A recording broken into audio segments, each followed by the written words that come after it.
Pag ito ang motor mo, kalimutan mo na ang clutch. What is going on guys? AETV here. Nasa harap nyo ngayon ang CB650R E-Clutch.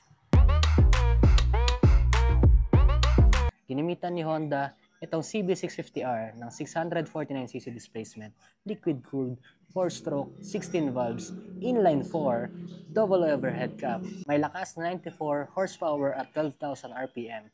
Meron namang sipa na 63 Nm of torque at 9,500 RPM. May fuel tank capacity na 15.4 liters at merong bigat na 205 kilograms sa curb weight. At dahil sa mechanism na to, nagdaga ng 2 kilograms ang CB650 compared dun sa hindi E-Clutch. Meron siyang dalawang variant. Mabibili nyo ang standard sa 524,000 at ito namang E-Clutch sa 564,000 pesos. Meron dalawang available na color. Itong si CB650R. Yung Candy Chromosphere Red at itong nasa harap nyo na Matte Gunpowder Black Metallic. Meron tayong Showa Inverted Fork na merong 120mm travel. And sad to say, hindi po siya adjustable. At para sa braking system naman, meron tayong dual disc 4-piston Nissin caliper. Meron siyang ABS, kaya naman maganda-ganda ang ating braking system dito sa harap. And para dito naman sa radiator niya, sa stock, wala pa siyang kasamang radiator guard. Para naman sa headers niya, nag-stick pa rin sila sa dati niyang itsura. Sabi nga ni Jamoto, para daw bangs na hinawi. Naglagay na rin pala sila dito ng malaking air intake. Mas maganda to para sa akin compare sa dati. May logo ng Honda dito sa tangke. And merong hulma dito para sa mga legs nyo kung gusto nyo mag-tack. Pero usually naman halos talaga hindi umaabot yan. Para naman sa chassis niya, gumamit pa rin siya ng steel diamond na frame na merong rubber dito para hindi rin ganun kainit. Metal foot pegs na merong mahabang banking indicator at metal foot peg din para naman sa pillion. Solid alloy na swing arm, underbelly na exhaust. At para naman sa rear suspension, meron tayong monoshock na adjustable ang preload at merong travel na 130mm. Nissin caliper din para sa likod na merong single piston. Merong magandang pintura na merong 17 inches alloy wheel. May stock tire na Dunlop na 180/55. At para naman sa harap, meron din siyang 17 inches alloy na merong size ng gulong na 120/70. At para naman sa upuan niya, medyo compact yung ginawa nila. Wala siyang space dito. Meron siyang stitching na white. Para sa driver, merong malapad at pwede na rin yung tigas. Para naman sa pillion, medyo matigas siya. Merong hawakan dito sa gitna. At para matanggal niyo itong upuan, kailangan mo siyang susian dito. Pag sinusian niyo siya dito, ang unang matatanggal ay itong nasa likod. Tapos hihilahin niyo siya. Yun. So, ito lang yung space niya. Meron siyang tools dito. Then, siguro, pwede nyo ilagay yung papel dito. Hindi na sila naglagay ng kahit anong pang decals dito. O mas malinis siyang tignan. And mas pinatulis na rin nila yung tail section. Na dati na parang bitin dahil hanggang dito lang siya. Ito pa yung isang in-improve nila. Mas pinaganda na nila yung design. Mas aesthetic na siya. LED rin na rear brake light. Hindi siya flat. Meron pa siyang palalim dito. Ayan. So nga pala, itong fender na to, meron siyang kinakapitan din na bakal. Medyo matibay yung rear fender niya. Hindi siya basta-basta mamabali. LED na turning lights na maganda ang pagkakakabit. Medyo matigas siya. At nakakabit pala siya dito sa mismong shock. So yung dating bilog na headlight, wala na. Binago na nila na parang teardrop na ang itsura niya. Ito po ang daytime running light nyo. Ito naka low beam. Pag high beam naman, ito magiging itsura niya. Yan, nasa ilalim. And hindi napapatay itong mga turning signals na to. Ganito ang itsura niya naman kapag liliko ka. Pag naka-hazard, 5 inches TFT display. Meron siyang tachometer dito, merong warning indicator, neutral indicator, side stand indicator, fuel gauge indicator, clock, and then ito yung nasa settings, mamaya papakita ko sa inyo yan. And then may mga ilan-ilan pang warning indicator din dito. Traction control indicator, neutral indicator din, turning signals indicator, malfunction indicator, HISS, and ito yung E-Clutch na magiging kakampi nyo sa bawat ride nyo. And the ABS indicator. At para makapunta kayo dito, kailangan nyo pindutin to. Kailangan mo lang i-press to sa kanan. Pag in-open mo to, makikita mo ang trip A, average consumption, trip B, next is yung fuel niya. Ito yan, pwede mo siyang palitan. Makikita mo yung range kung ilan na lang yung pwede mong takbuhin. Sunod is yung trip A pa rin, trip B, pwede mo siyang reset dyan. Then, the settings. Function, Honda e-clutch. Oh, so pwede mo siyang i-adjust. Depende sa pressure na gusto mo sa cambio. Pwede mo siyang hard, medium, soft, sa up. Pwede mo siyang baguhin dyan. So, stay na lang tayo sa medium. The next is yung shift point. Kasama yan. Trip A auto reset. HISS o yung Honda immobilizer. Next is yung display. Bar, pwedeng circle, pwedeng simple. Ito yung itsura ng circle. And ito naman yung itsura ng simple. Next is yung brightness na pwedeng mong i-adjust hanggang 8. Stick, diba? Siyempre, dito na tayo sa auto. Yung background, pwedeng black, pwedeng white. Nasa auto tayo para automatic na siya magbabago pagka dumilim na. Favorite info, favorite switch, fuel, general, date and time, unit, syempre kilometer per liter ang gamit natin. Language, Bluetooth pairing reset. So, hindi ko alam, hindi ko sure, pero feeling ko pwede mo i-connect yung cellphone mo rin dito. Then, service, maintenance, battery voltage, water temperature, at warning info. The left handlebar, meron tayong traction control button. Merong kakaiba na joystick dito. Merong napakaliit na horn at turning signals. Andito ang passing switch. Pag high beam, kailangan mo lang itaas. To the right handlebar naman, nandito yung rectangular na kill switch and ignition switch. Merong malaking hazard button, adjustable na brake lever, and para naman sa clutch, hindi siya adjustable. So, C-tire check na tayo. I am 5'9", 77 kilograms, at ito po ang itsura ko. Flat-footed tayo dito. At ganito naman ang itsura natin kapag nabiyahe na. Tara, biyahe na tayo. Hindi lang basta review nitong CB650R ang gagawin natin ngayon. At dahil Father's Day ngayon, medyo special yung ride natin. Medyo special tong review na to. Dahil kasama natin si Airpat, dala niya yung TRK 502X. Bukod sa review, bukod sa kasama na si tatay, kasama rin natin ang buong pamilya. Nakasakyan sila. So meron na rin tong onting gala. So samahan nyo kami, i-review tong motor na to at sa gala namin. Itong green light na to na tinuturo ko sa inyo kanina, yan yung e-clutch indicator. Kapag nakailaw yan, ibig sabihin kahit hindi ka na pumiga sa clutch, pwede ka magpalit ng gear. For example, second gear, third gear, fourth gear, pwede rin tayo magbaba nang walang piga sa clutch. Yung e-clutch na yan, meron na rin siyang auto blip, meron na siyang quick shifter. Ang ganda ng response ng quick shifter nito. Pagka nagpalit ka, talagang accurate siya. Yung throttle niya, ganda rin ng response kada bigay mo. Yan, bibigay niya talaga. O pag bumabagal ka na, meron nakalagay na arrow na pababa. So parang sinasabi niya na mag downshift ka, i-guide ka niya. Sa hindi e-clutch, pag bumabagal ka na, normally kailangan mong pumiga sa clutch. Dito hindi mo na kailangan dahil nga meron na siyang technology niya. Yan na siya. Pag gusto mo ulit tumakbo, gas ka lang, aabante na siya.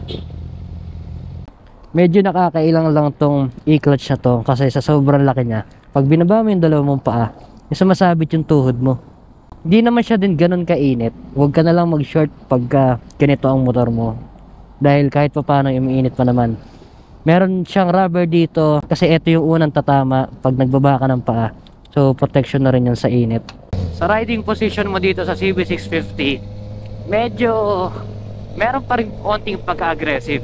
Hindi gaya nung TRK na sobrang upright kasi nga dahil adventure yan syempre. Dito upright ka naman pero yung paa mo medyo papunta sa likod, and then etong handlebar kasi medyo pababa. Sabi nila may onting vibrate daw to sa high RPM.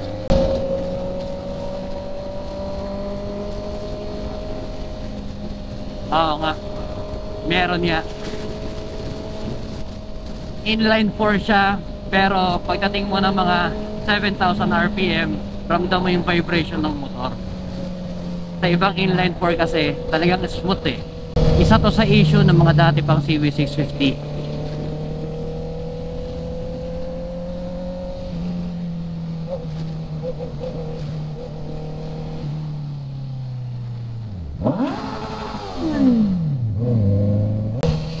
Nabingi ako ah.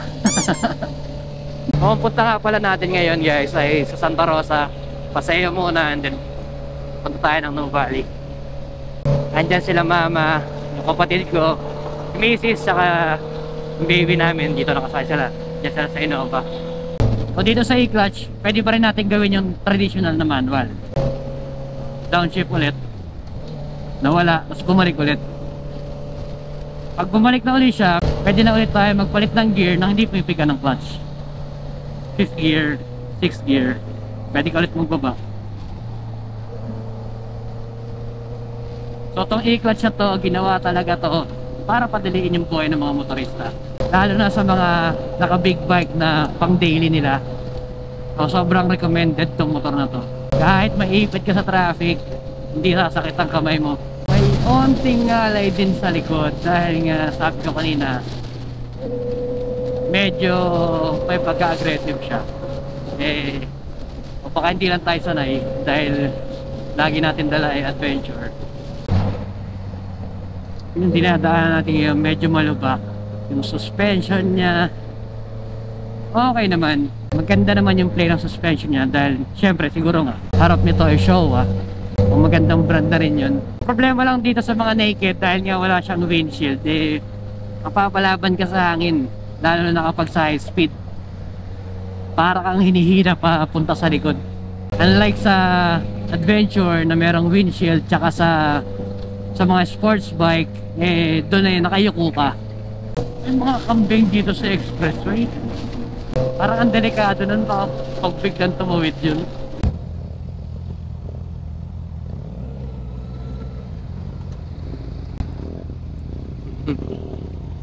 Sa low end power, nandun ang highlight na tong makina na to. Grabe, nakakamiss yung power na yun. Grabe no, kahit na kalkal lang yung pipe niya, ganda niya tumunog. Yung sigaw ng motor na to, grabe. Iba talaga tumunog ang inline 4 Ilan pa ba range? Malaki pa. Makikita mo dito tayong range ng gasolina niya kung gaano pa kalayo yung kaya niyang takbuhin. Anti-TRK, tipid yan 3 bars na lang. Pero tipid sa gasolina yan. Dati nagkaibigan kami magkano lang ginas, parang 300 lang balikan. Makakawin pa ng 3 bars? Oo, kaabot yan.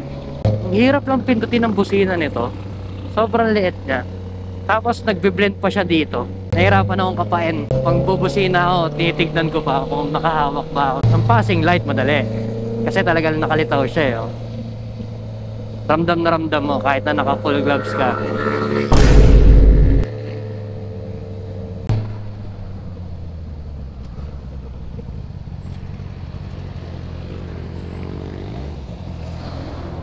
Lapit na ba tayo lumikotay?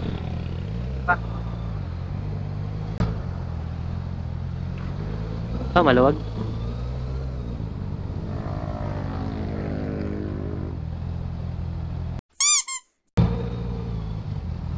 Hey, luwag. Tatry ko lang ulit pumitik dito. Pipitik lang ako tayo.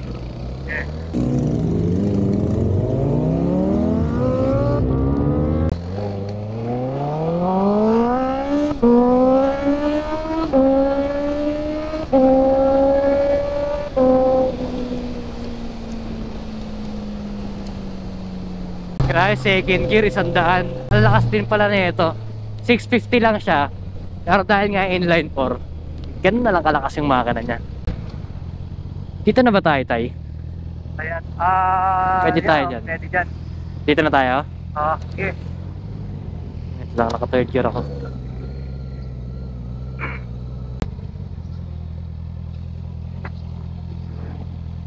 So, habang inaantay natin sila, hindi tayo nakapag soundcheck kanina sa bahay dahil masyadong maingay. Baka mabarangay tayo, kaya mag soundcheck tayo ngayon.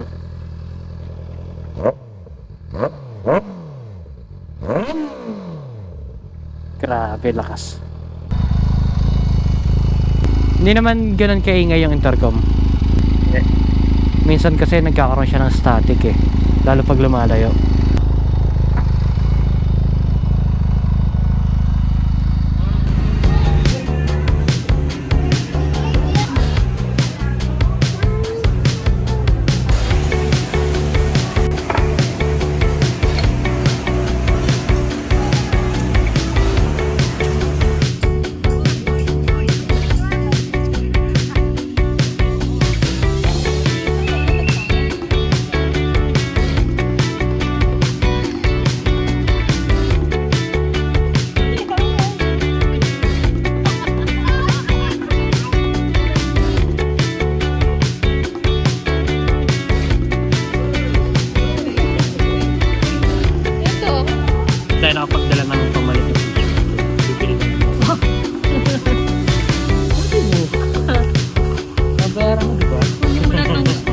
May tindahan ba ng motor dito? Kunin daw lahat ng gusto eh.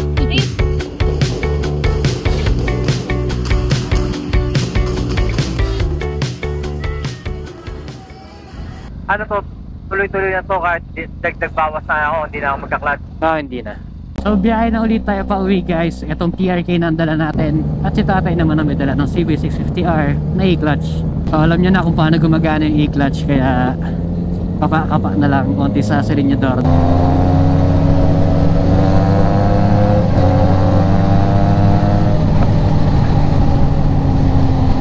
Kaya pa ako dito alis. Bakit? Nakasalusot kasi.